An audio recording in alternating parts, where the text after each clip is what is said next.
Assalamualaikum warahmatullahi wabarakatuh. What's up guys? Bertemu kembali kita dalam Alzik Studio. Kali ini kita akan buat satu menu yang menarik yang digemari oleh ramai orang. Menu yang pertama adalah kacang buncis masak lemak. Menu yang kedua adalah ayam dan ikan masak mentega.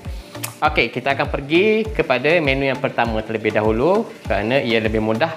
Saya telah siapkan 4 ulas bawang putih yang telah kita tumbuk, suku bawang Holland. Kalau anda nak guna bawang merah pun lagi bagus, tapi kerana saya ni malas untuk mengupas bawang merah tu kerana dia kecil, jadi saya guna saja bawang Holland, dan selebihnya bakinya bawang Holland nanti kita akan gunakan dalam masak butter nanti.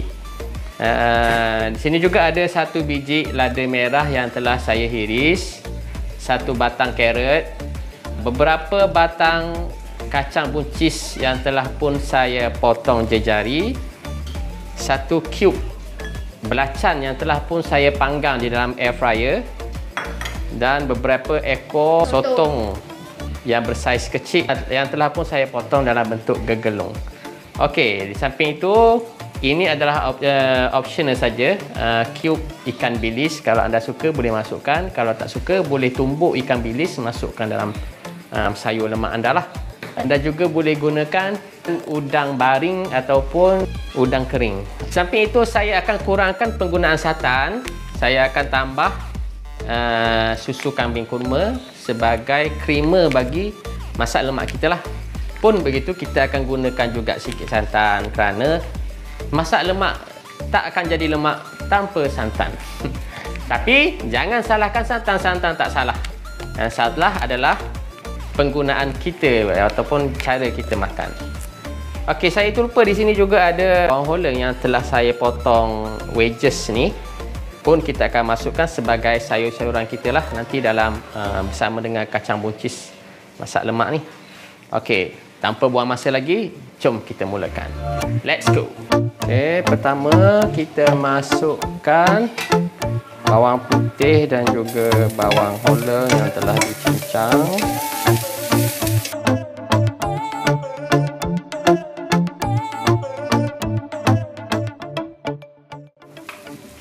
Okey, sementara kita menunggu bawang kita tu berbau harum ataupun menjadi keperangan, bolehlah kita bancuhkan terlebih dahulu susu kambing pisa kurma kita ni di dalam sedikit air.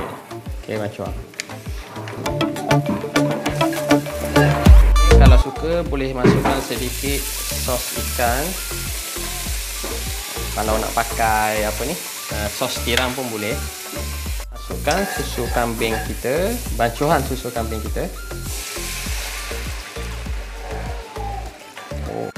Kemudian masukkan belacan yang telah kita panggang tadi. Okey, masukkan semua sayur-sayuran. Okey, sekarang kalau kita rasa nak pekat, dah macam ni dah pekat. Kalau kita dah nak lagi banyak kuah, kita tambah lagi air.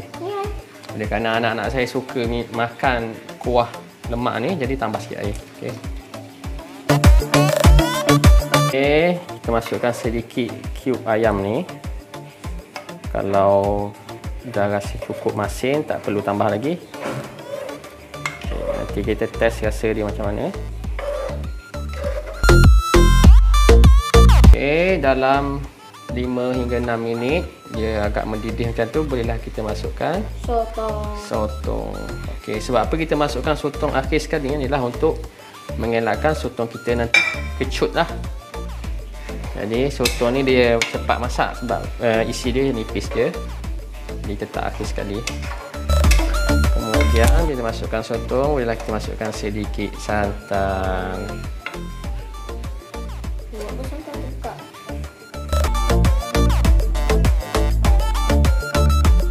Okey, sekarang dah pun siap. Dah boleh tutup api. Jom hidang. Okey, dah siap menu pertama. Sekarang kita nak berpindah kepada menu yang kedua, iaitu ayam dan juga ikan masak butter. Goreng butter ke apa? Masak Goreng butter. butter suka. Goreng butter suka. Goreng butter abang suka. Masak ke goreng? Masak-masak. Ayam dan butter, ayam dan ikan goreng butter. Oh, masak butter. Ayam goreng dengan butter. Ayam goreng, masakan ayam goreng. Ayam goreng dengan butter. Okey, kita pergi pada menu kita yang seterusnya, iaitu ayam dan ikan goreng dengan butter.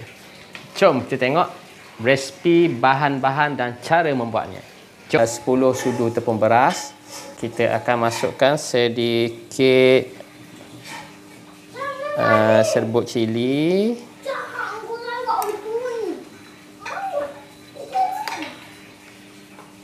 Serbuk kunyit.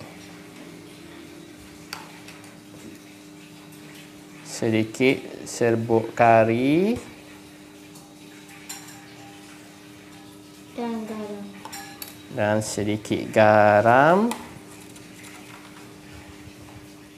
Kalau anda suka pedas-pedas sikit, boleh masukkan sedikit hitam yang telah kita tumbuk lah.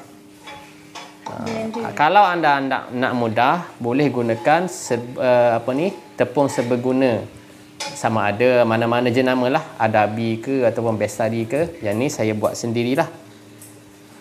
Okey abang. Ya. Pecahkan telur dalam tepung kita tu. Cuma ni. Pecah kat meja. Pecah kat meja.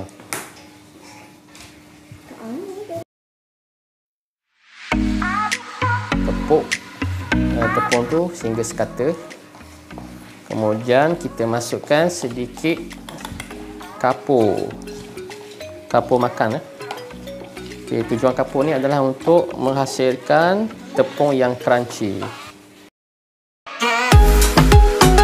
Okey, masukkan sedikit air. Kita buat tepung kita sehingga dia menjadi likat macam ni ya.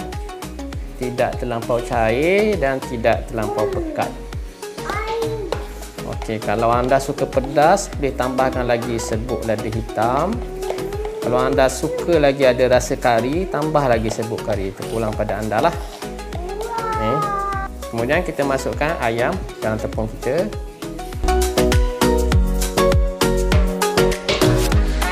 Masukkan minyak dalam kuali. Kemudian bolehlah kita goreng ayam kita dengan teknik deep fry.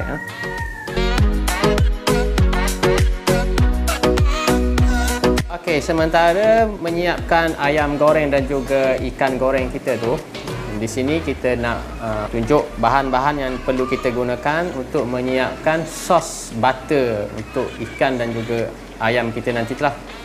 4 hingga 5 ulas bawang putih yang telah ditumbuk. 3/4 bawang Holland yang saya ambil baki daripada bawang yang saya gunakan untuk buat sayur masak lemak tadi. Kemudian pastilah kita mulakan sedikit butter, sekeping keju dan susu kambing kurma yang akan kita bancuh dengan air untuk menjadikan sos butter kita tu krim lah. Beberapa helai daun kari dan juga serbuk kari dan juga sedikit garam sebagai perasa. Jom kita sediakan. Untuk sos butter, kita panaskan 1 irisan butter.